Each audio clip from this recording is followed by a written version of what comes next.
And if the clerk could take the roll, please. Commissioner Luck, Here. Mr. Brasted, Here. Commissioner Cardiac, Here. Commissioner Silveraja, Here. Commissioner West, Here. Commissioner Gamache, Here. Commissioner Schulte. Here. Next is tax claims and abatements. Is there a motion to approve? So moved.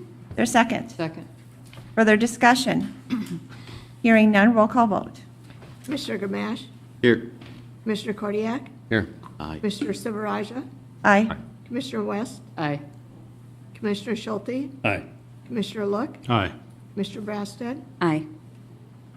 Motion carries. Then we have review of checks issued from Finance and Central Services and from Human Services. Is there a motion to approve? So moved. Is there a second? Second. Further discussion? Hearing none, all those in favor signify by saying aye. Aye. Aye. All those opposed? Motion carries.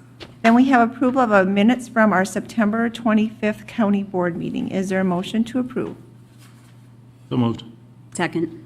So moved by Commissioner Look, second by Commissioner Brastad. Further discussion? Hearing none, all those in favor signify by saying aye. Aye. All those opposed? Motion carries.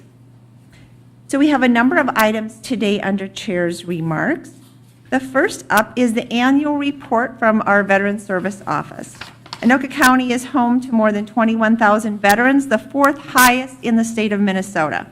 Often those who have served our country need help securing federal and state benefits that they've earned. That's where our busy County Veterans Service Office comes in. And we are so fortunate to have with us today our Director, John Kriesel. And welcome, John, and thank you for being here. Thank you, Madam Chair. Board members, I am ready to go here. So our mission, the mission of Anoka County Veteran Services is to provide professional, caring, and quality assistance to veterans and their dependents in obtaining benefits through county, state, and federal programs. So this is our full mission, but to put it plainly, we are the one-stop shop to cut through red tape to help veterans, their dependents, their survivors get whatever benefits they need that they've already earned. And if it's something that our office doesn't specifically do, we're able to direct them to an appropriate partner in the community, whether it's the Beyond the Yellow Ribbon program, whether it's MACV Legal Clinic, the Vet Law program, stuff like that. We're able to, if it's a homeless veteran, we refer them to the Community Resource and Referral Center downtown, and they're able to get them set up with a HUD-VASH voucher, get them in a stable, long-term situation. Our staff is myself as the director, and then we have 4 county veteran service officers that are assistants. So there's 5 of us ready to assist veterans with the actual delivery of claims.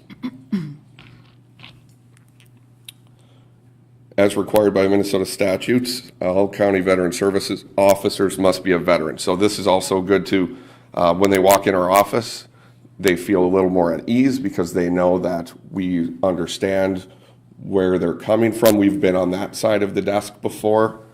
So that's among other things I think that sets our office apart is that we're blessed to have the support where every year we're able to attend the National Association of County Veteran Service Officers Training Conference, which is the most updated, foremost training that there is. There's small opportunities within the state that do a good job, but the national associations where we are able to be in front of the VA, their leadership, and we get it straight from the horse's mouth. As Madam Chair said, we have 21,191 veterans residing in Anoka County, and these are the most recent numbers. So just briefly run through the services. The most common thing that we do is we provide applications for disability compensation. We help them apply for access to disability compensation for injuries sustained as a result of military service. Another one that is becoming a large portion of what we do is veterans pension and survivors pension. So veterans that serve during a wartime period that have significant monthly out-of-pocket medical expenses and low assets, we're able to help them apply for that, and that helps defray some of the costs.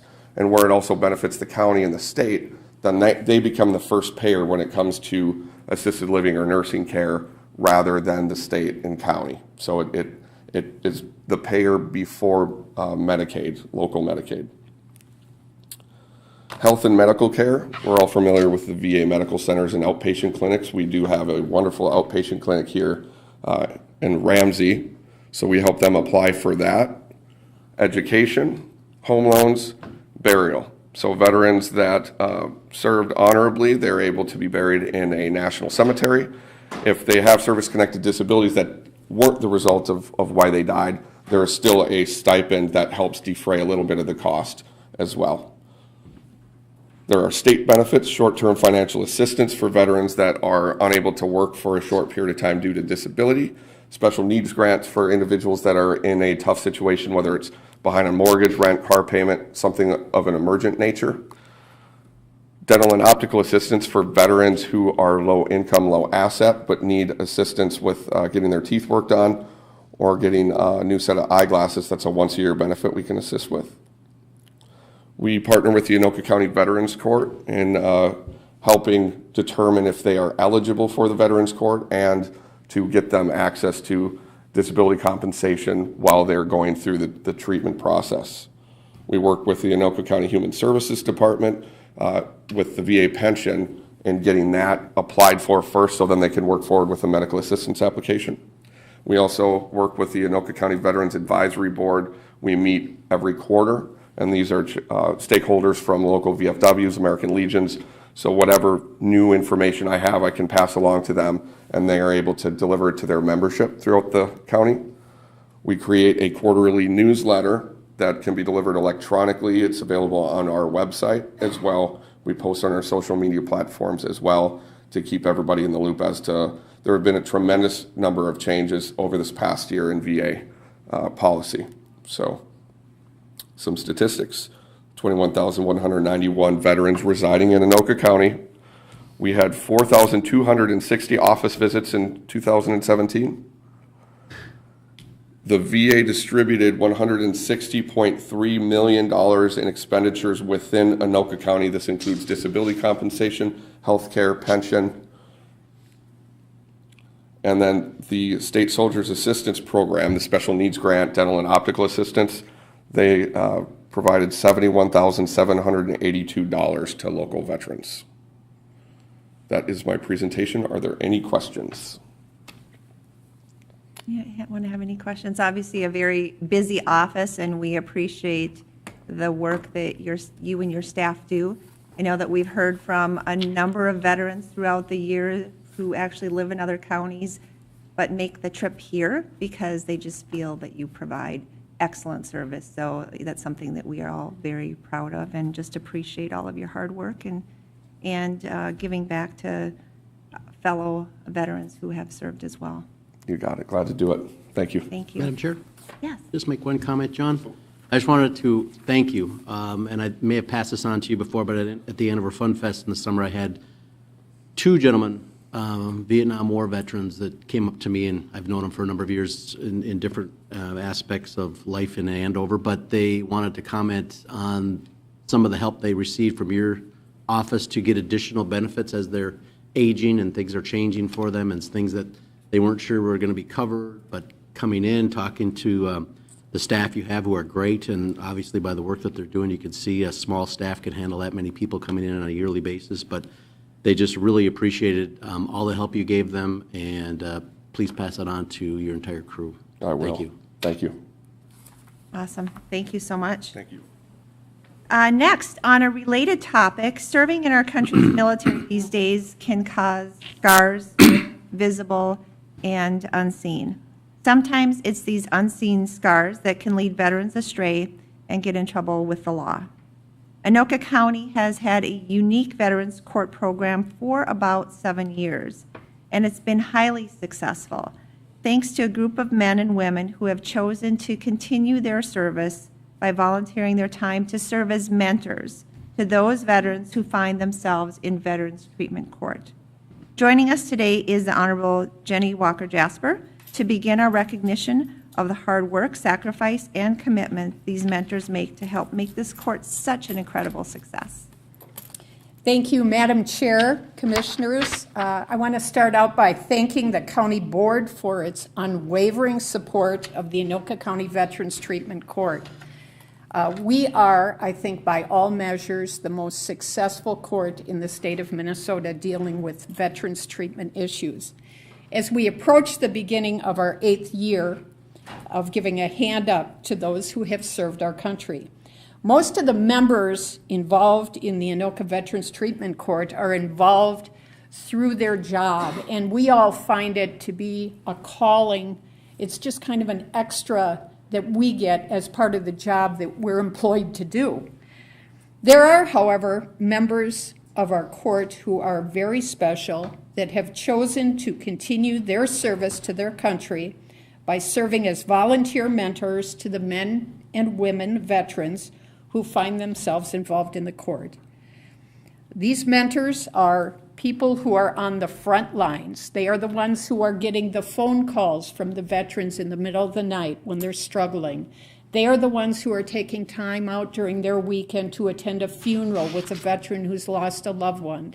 They are the veterans who are taking other veterans under their wings to help them in developing pro-social activities for those veterans and actually helping them to find employment.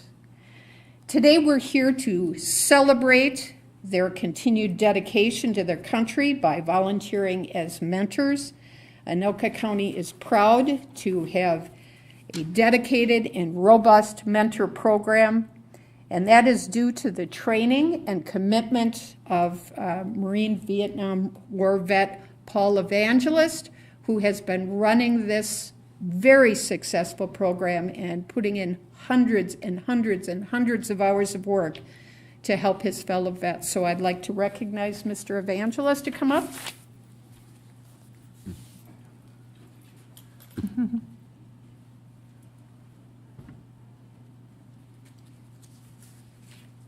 Welcome.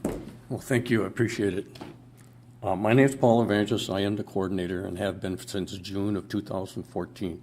I got to be honest with you, it's not volunteer work for me. It's just passionate work for me. I really, truly enjoy doing this for the veterans. I'd like to thank you as a board for allowing us to come here today so that we can be recognized for who we are and for the work that we do with veterans. I really want to especially thank every member of the team, of the court team that has supported the mentors throughout the whole time that we've been part of the court. They respect our confidentiality rule. They respect our willingness to come to the court. They want us to be involved with the court. They see the importance and the impact that I think the relationship with a mentor and a veteran has, and they know that it's important. Mentors in this room, who are right over here, are really dynamic individuals who quietly take on the role of helping another veteran change their life. It's pretty simple because what we do, I mean, the work is hard and it takes a long time, but what we do is allow the veteran to talk about anything at any time, so that they can start working on any issues that they might have. I think we have many goals, but I think our overall umbrella goal is that we want to help the veteran become more responsible for their life and for who they are. That's their job. It's not the court's job. It's not our job. It's their job. And we want to work with them so that they're capable of seeing that they can do this. Okay, they're not bad people. They've made some lousy decisions. That's true. But I think that they can learn how to take care of themselves. I think the work that a mentor does and the role of a mentor is a combination of leadership and service at the highest level, because we try to help another person change their life. Our work is confidential and it's ongoing. Mentors enter into this relationship that we develop with the veteran. We don't have any authority over them. We know that. We're not doctors. We're not psychiatrists or psychologists or anything like that. I'm an educator. We have truck drivers. We have construction workers. We have IT specialists. We have business specialists. We have a nurse. We have postal workers. That's our background, okay? And we use that to help the veterans learn more about who they are. Relationships that we build can last between 18 to 24 months, and they go on longer once the veteran might graduate from court. I know there are several mentors that have worked with veterans, and they're still talking to them on a regular basis. Since the time of this program that has been started, this group of people, and there are 15 of us, so there's 6 of them that aren't here today because of work, and one mentor got sick and a few other things happened. But since the time of the program has started, we have worked with, in one capacity or another, with about 48 different veterans as part of the court right now. Mentors like the ones that are present today just don't happen. They're really built, okay? And what I mean by that is that mentors share their military and personal experiences with the veterans, but they also come with certain characteristics like trustworthiness, commitment, honesty, and empathy, and that helps them build the relationships that they need to have with the veterans as much as possible, so that the veterans feel safe in the relationship, and they feel that they can trust the confidentiality component that's so important to our work. I can tell you right now, if a veteran didn't trust the mentor, there would be no conversations going on whatsoever. That's really essential.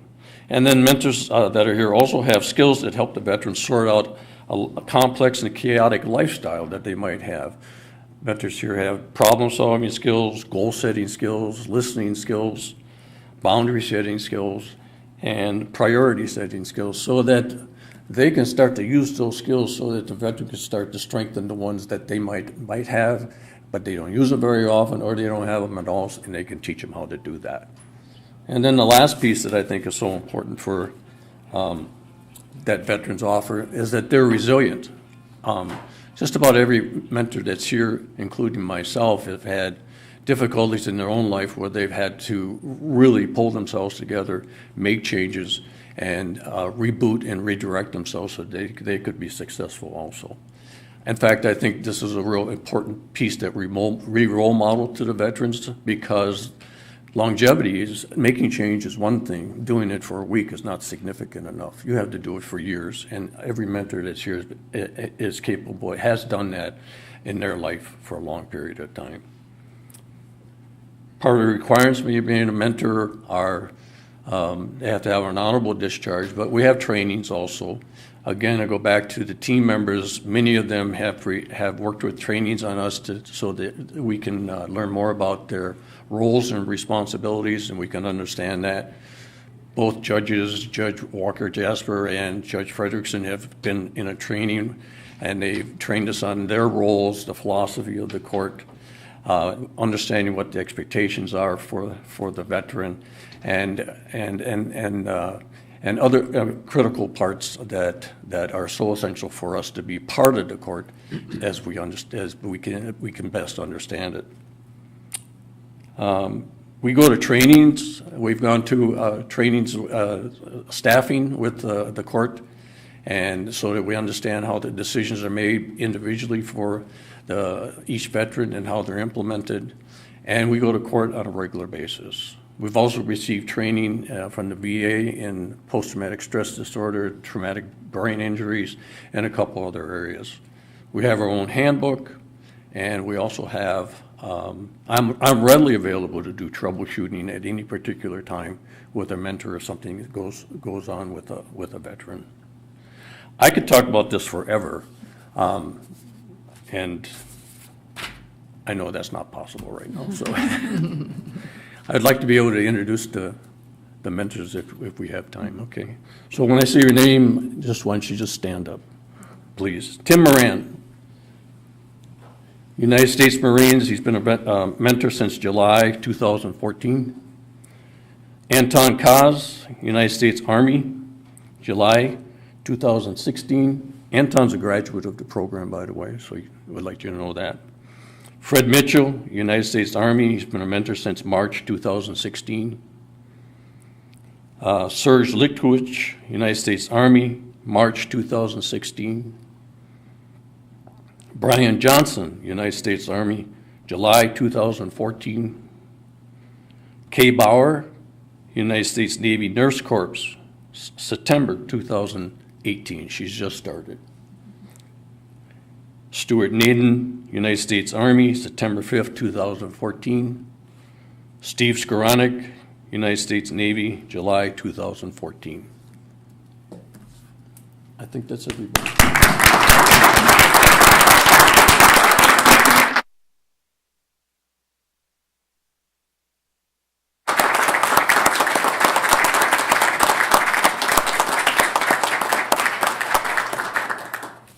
Thank you.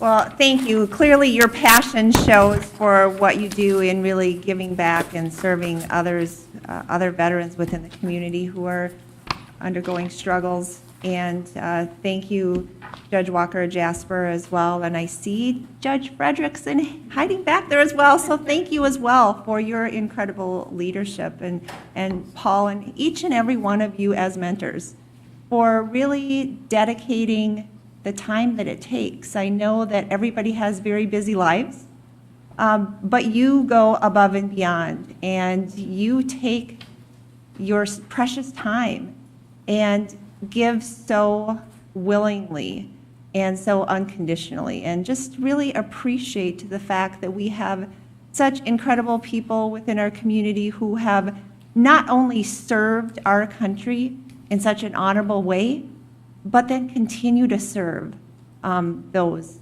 who have served as well. So thank you so much for everything that you've done and continue to do.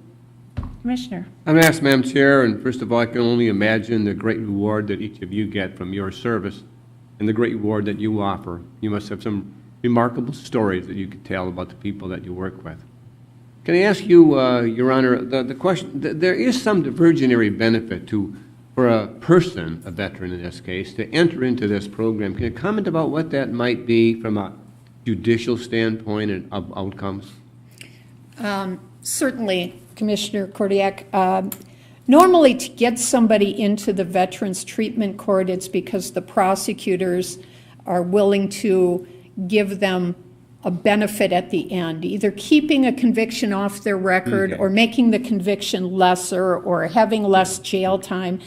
And it's actually interesting because the supervision that they're under when they're in Veterans Court is much more intense than what they would get on regular probation. They're giving 2 UAs a week, and they're meeting with the probation officer, Ms. McDowell, who's in the back in the green. They meet with her. So it's really significant supervision. It's not an easy way out. I think there are some people that think Veterans Court is an easy way out. It's not. It's much harder, and it's much harder, I think, to deal with your demons than to just put your demons aside for a little while and hope that you can make it through probation. We end up with people in a better position when they're done. Thank you, Your Honor.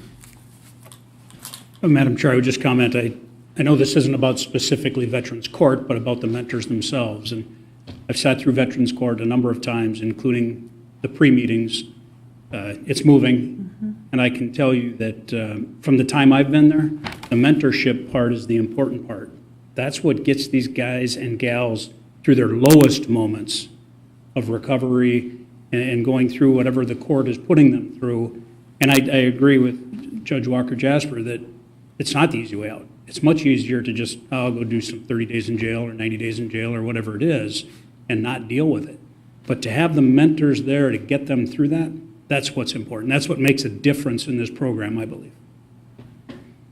Absolutely. Well, certainly a life-changing, life-saving program. Yep.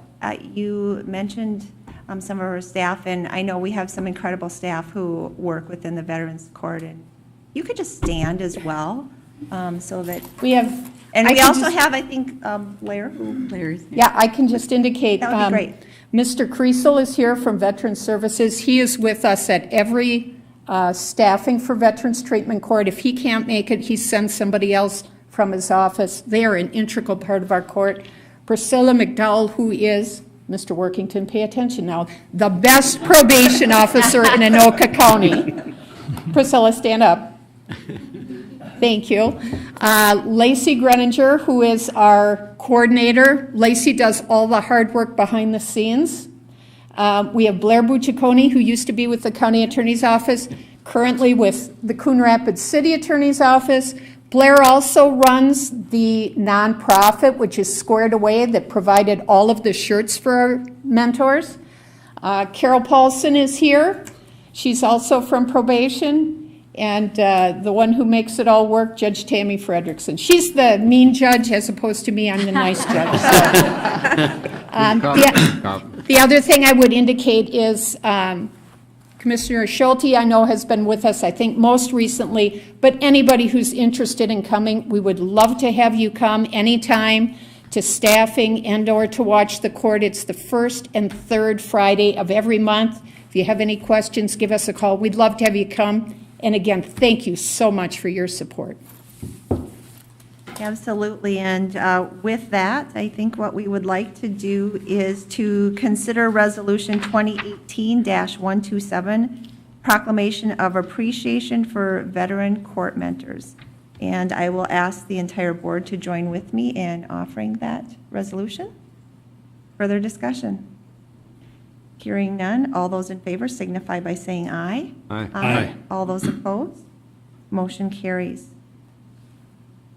So next, our last item is a very, very generous gift from Centennial Utilities to be used for our Centennial Library. And I'd like to ask Commissioner Gamache, our Library Board Liaison, to fill us in.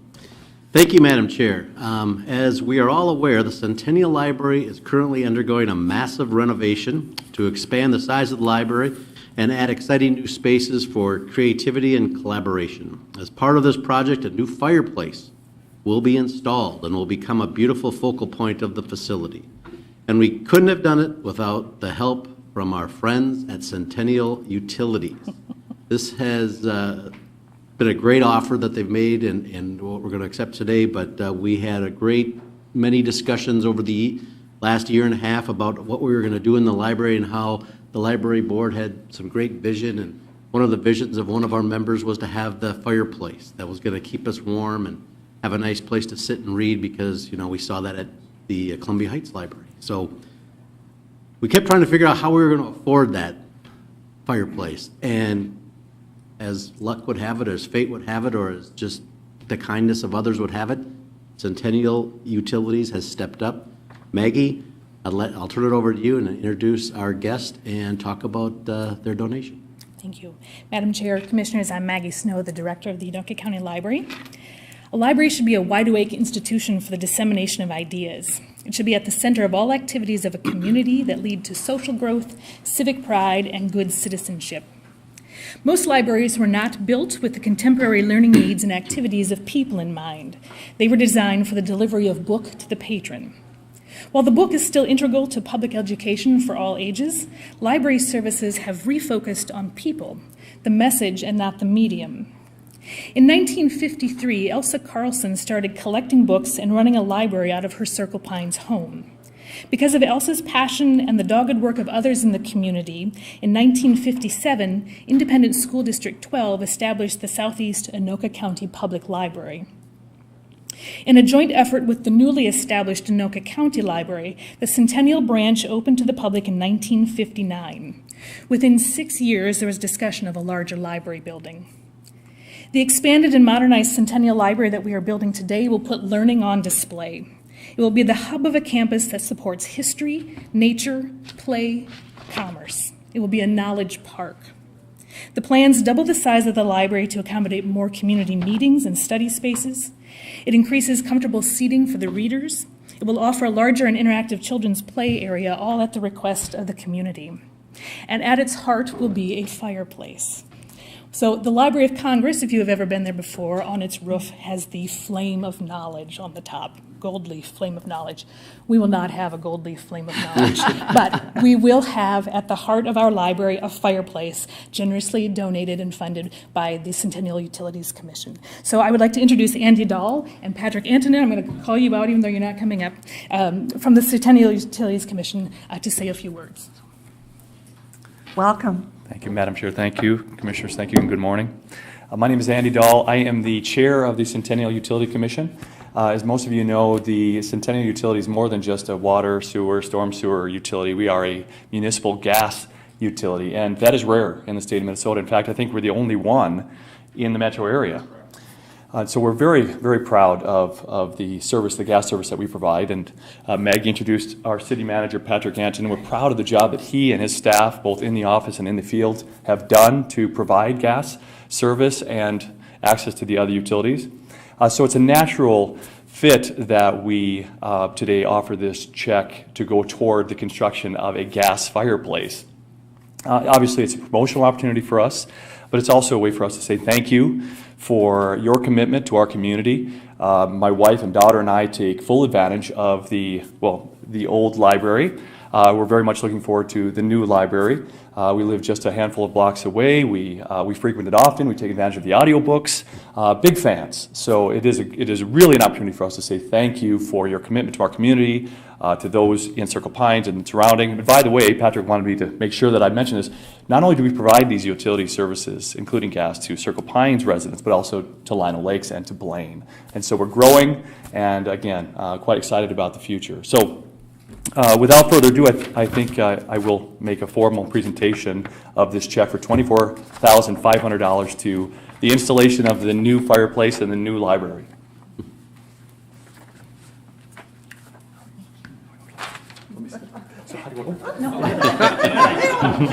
It slides out of my hand.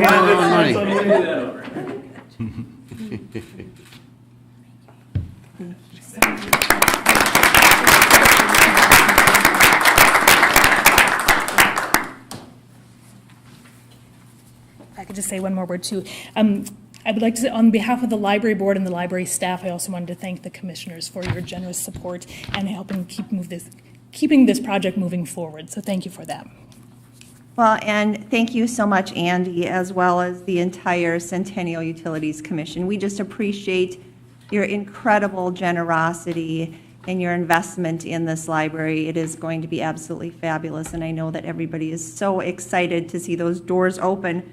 I drove by again the other day, and I was taking pictures, and it is literally just a shell left.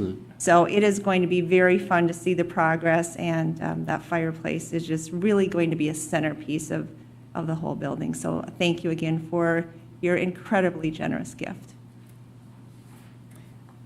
All right, now on to committee reports.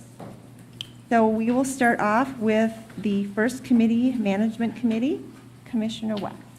Thank you, Madam Chair.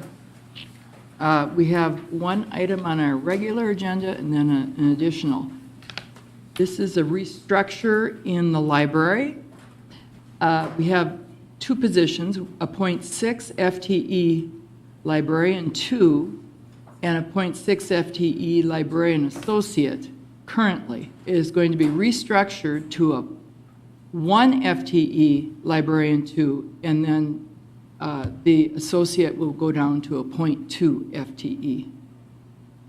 Is there a motion to approve? So moved. Is there a second? Second. Further discussion? Hearing none, roll call vote. Commissioner Sabraja, Aye. Commissioner West, Aye. Commissioner Gamache. Aye. Commissioner Schulte, Aye. Commissioner Look, Aye. Commissioner Brasted, Aye. Commissioner Cordia. Right.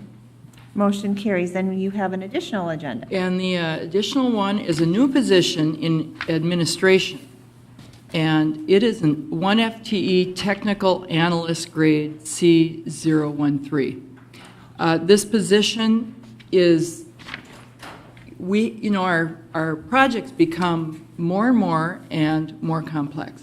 And this position will help follow the projects we have through and also be available to any of the other departments that have need when they've got new projects or just additional help. So Is there a motion to approve that? So, Is there a second? Second. Further discussion? Madam Chair, Commissioner? funding source on this and what year? I'm assuming it's 2019. Commissioners, D. Goodman, Deputy County Administrator. This will come out of the administration budget. It was budgeted in 2018 and was carried forward into 19 and will proceed for the last 2 months of 18 and then forward as soon as we hire somebody. Madam Chair, Commissioner? just as a comment, we just came through budget challenges and difficulty in getting to where we want to get to, and I I guess I find it difficult to add positions and still be able to meet budget challenges that we have. And Commissioner, I believe that Dee said that this was actually already in the 2018 budget, so it's not actually increasing the budget for 2019 because it was already budgeted in 2018. It just wasn't filled in 2018, is that correct? Correct, and actually, we used, because we didn't hire it at the beginning of the year, we used that money for our budget cut for 18, or 19. We carried forward and used it for 19. Great. Further discussion? Hearing none, roll call vote. Commissioner West, Aye. Commissioner Gamache, Aye. Commissioner Schulte, Aye. Commissioner Luck, Opposed? Commissioner Brassad, Aye. Commissioner Cardiac, Aye. Commissioner Silveraja, Aye. Motion carries. And Madam Chair, that concludes my report. Thank you. I missed that we needed to do a separate resolution accepting the very generous gift from Centennial Utilities Commission. And so I would offer that resolution. Is there further discussion? Hearing none, roll call vote. Commissioner Cardiac, Aye. Commissioner Silveraja, Aye. Commissioner West, Aye. Commissioner Gamache, Aye. Commissioner Schulte, Aye. Commissioner Luck, Aye. Commissioner Brassad. Aye. Motion carries. Then we will move on to Transportation Committee Chair Report. Commissioner Schulte. Madam Chair, I first will explain that we did not have a meeting because there was only one item of any substance, and we chose to do a chair's report because it is something we've discussed at length a number of times, and the committee was well aware of it, so I chose to bring it as a chair's report to this meeting as opposed to convening a completely separate meeting on the issue. We have one action item, and it is to consider recommending approving entering into an agreement with TKDA for consultant design services for the Foley Boulevard Overpass project in the city of Coon Rapids. I will go on to further say that this project has been designed for 8 to 10 years, I would guess, and it's been on the shelf.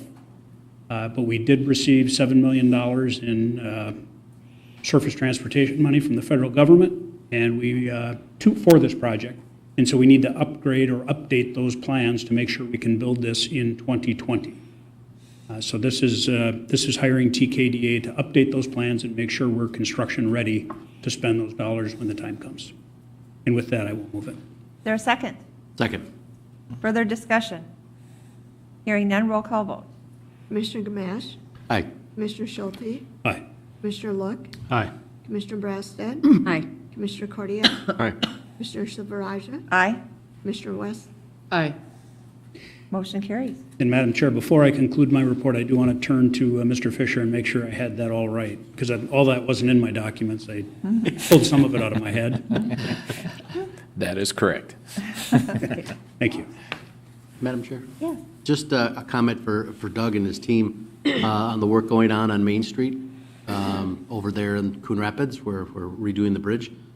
This is the first time I've ever been involved in when they were changing the traffic flow as they were keeping traffic open. And it was pretty impressive how they were out there and they were pulling up the stripes. And I just had happened to go through, and then I happened to be coming back when all of a sudden, instead of making a turn, I was going straight on Main Street heading west. But it was pretty interesting to see, and they do a fantastic job. And I don't think we've had any issues with the weird lane changes. Everybody seems to be following them just fine. So I commend your team. Weird as in properly designed. Yeah, properly designed. Weird to me. And Madam Chair, I would just add to that this is a new contractor for us in Anoka County, a Zenith, I believe, the Zenith Tech. Yes. And so we're watching closely to make sure that that this works out smoothly, so next time we can accept their bids and be just as confident. And I think, along with Commissioner Gamache, I've been keeping a pretty close eye on it as I drive it regularly, and I've seen people complying with all the signs quite easily, and the contractors look like they feel pretty safe there. Right. Doug? Madam Chair, Commissioners, Doug Fisher, County Engineer, Transportation Division Manager, and I'd like to, since you did bring this up, Commissioner Gamache and Schulte, just a reminder to the traveling public to pay attention when you're driving through these work zones. There was another fatality in a work zone out on 94 recently, and it's just a stark reminder. These guys, their office is next to traffic going by at 55 miles an hour or more. So, pay attention. It's a very short work zone, so you only have to drop the cell phone for a little bit to drive through there and pay attention. But there will be, another about 3 weeks, we'll be switching it back and then finishing out the inside, the median work on the inside, which will be the last phase.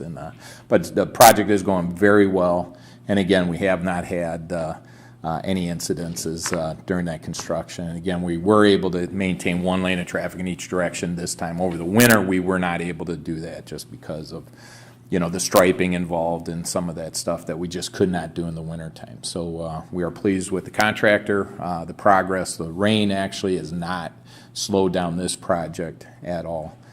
So it's moving along, and we hope to get that fully open to traffic as soon as possible. So thank you. And Madam Chair, as I conclude my report, I would remind the motoring public that Hanson Boulevard will experience a full closure between essentially Highway 10 or Northdale Boulevard and Coon Rapids Boulevard. It will be completely closed down from October 17th through the 22nd, while Coon Rapids does some water main work that requires a complete closure. With the reminder that when it reopens, as we get closer to winter, we will likely have traffic on both sides of the median without all the barricades and maybe have a normal winter driving season through there before we totally disrupt it again next summer. That concludes my report, Madam Chair. Great. Thank you. Now we will move on to Parks report. Commissioner Kordiak. Thank you, Madam Chair. On a lighter note, we have an item coming forward today that's come before us for many, many years. The subject is the grant and aid on the purpose of snowmobiling for this coming year. This is a pass-through grant that comes to the state of Minnesota. As I recall, the monies come from licensure of snowmobiles. They use the money to help prepare, groom, and prep and clear trails to make them safe for a causeway for 3 different clubs that have existed in this county for many, many years. I would move it. I'll second it. Further discussion? Hearing none, roll call vote. Commissioner Schulte? Aye. Commissioner Look? Aye. Commissioner Brassad? Aye. Commissioner Kordiak? Aye. Commissioner Silveraja? Aye. Commissioner West? Aye. Commissioner Gamache? Aye. Motion carries. Next item. And another item, Madam Chair, once again, long-time grant and aid opportunity. This is for the Anoka County's cross-country skiing. In this case, the money does come to Anoka County. We utilize it for track and equipment and preparation for cross-country skiing when we might have the occasion to have snow. And so we're ready for that when the time comes. This is about a $15,000 grant, as I recall, that enables us to prep the trails for our many visitors and during the time of snowfall. I'll move it. Second. Further discussion? Hearing none, roll call vote. Commissioner Look? Aye. Commissioner Brassad? Aye. Commissioner Kordiak? Aye. Commissioner Silveraja? Aye. Commissioner West? Aye. Commissioner Gamache? Aye. Commissioner Schulte? Aye. Motion carries. Next item. Madam Chair, Mr. Perry is here today, our director, to talk. If you can, Jeff, you might talk to me a little bit about item number 3, a little bit more engaging, and you're working with the city of Lino Lakes. You know, tell us what that item is about. Certainly. Madam Chair, members of the board, good morning. My name is Jeff Perry, Park Director for Anoka County. This is a joint powers agreement between Anoka County and the city of Lino Lakes that has 3 purposes.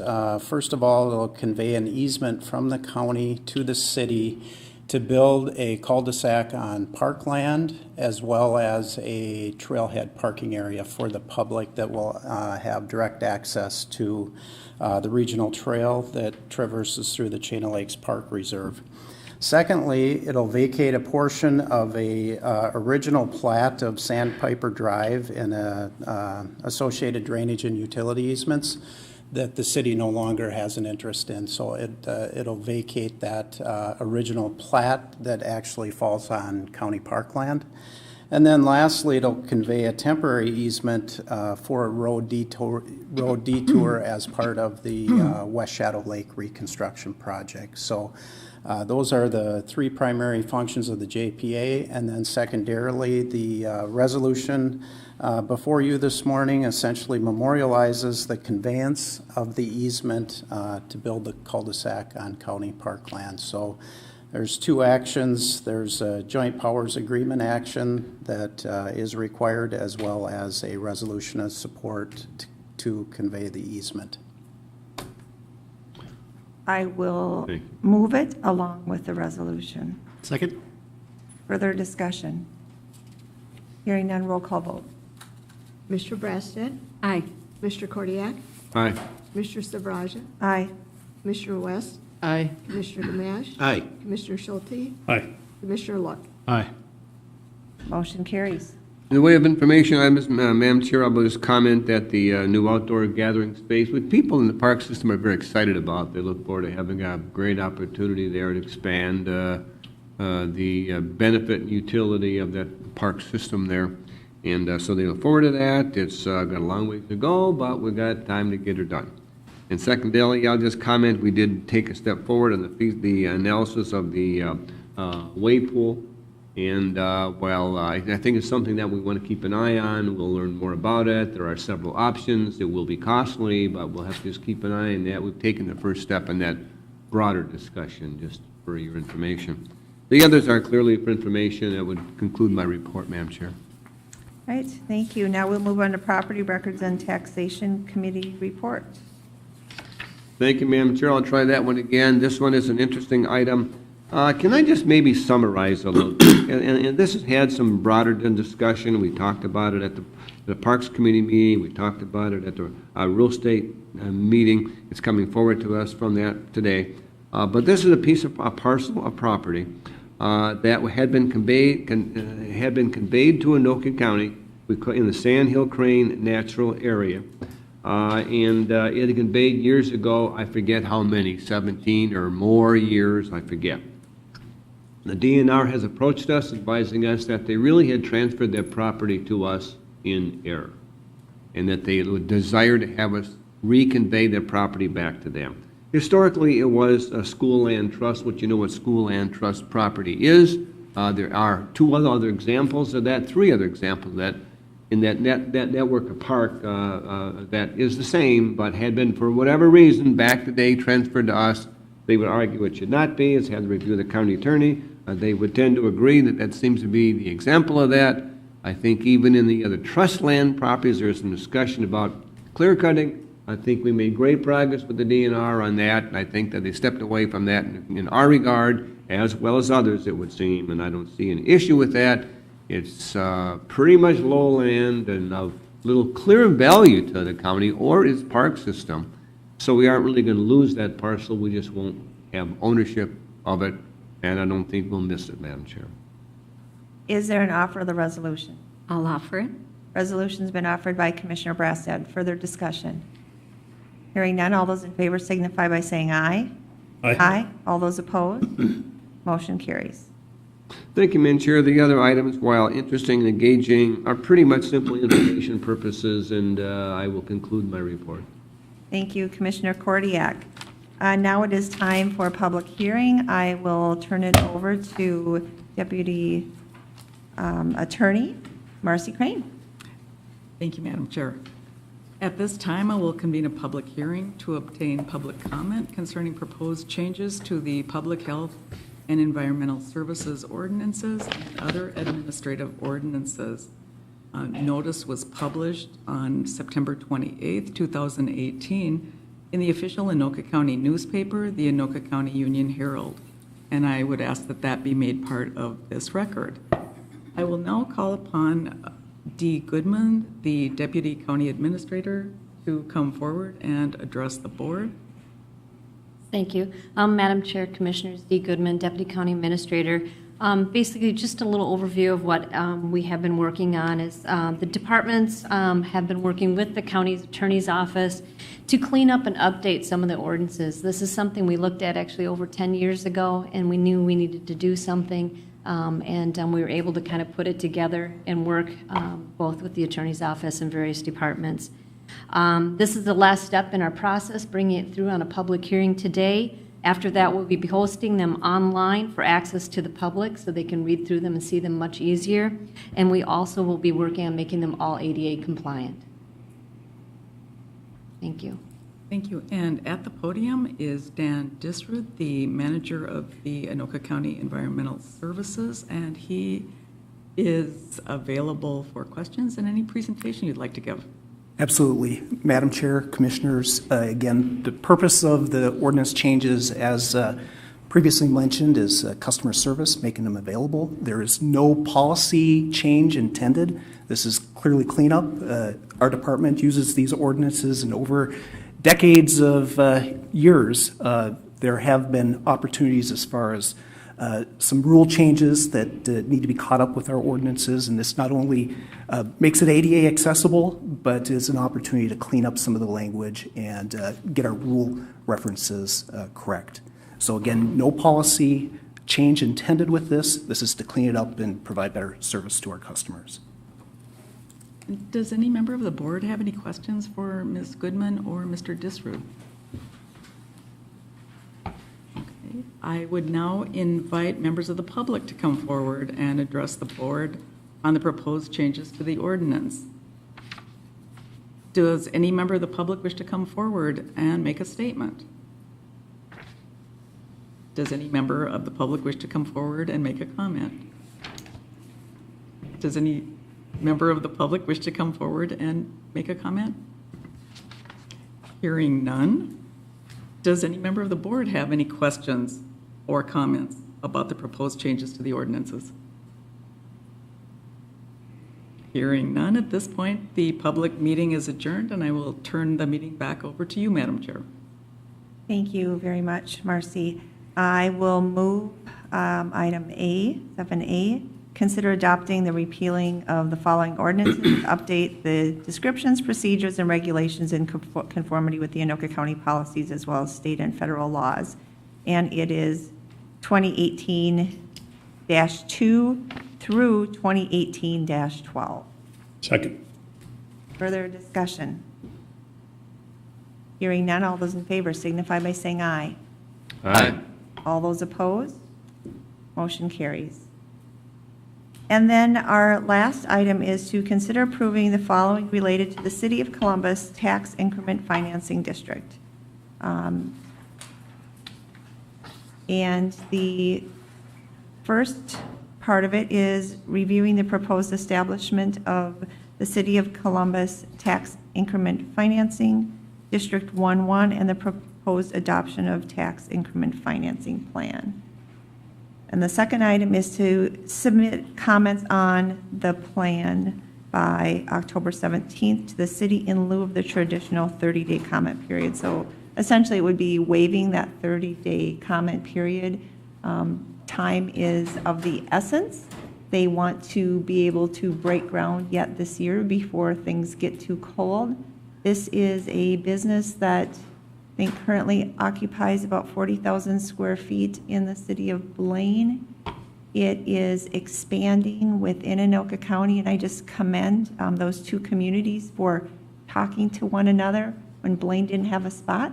They had the conversation with Columbus. That's exactly what we like to see happen.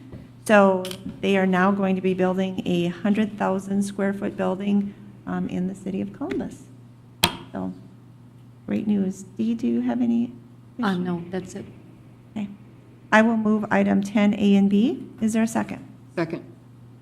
Further discussion? Hearing none, all those in favor signify by saying aye. Aye. All those opposed? Motion carries. And if there's nothing else to come before the county board, meeting is adjourned.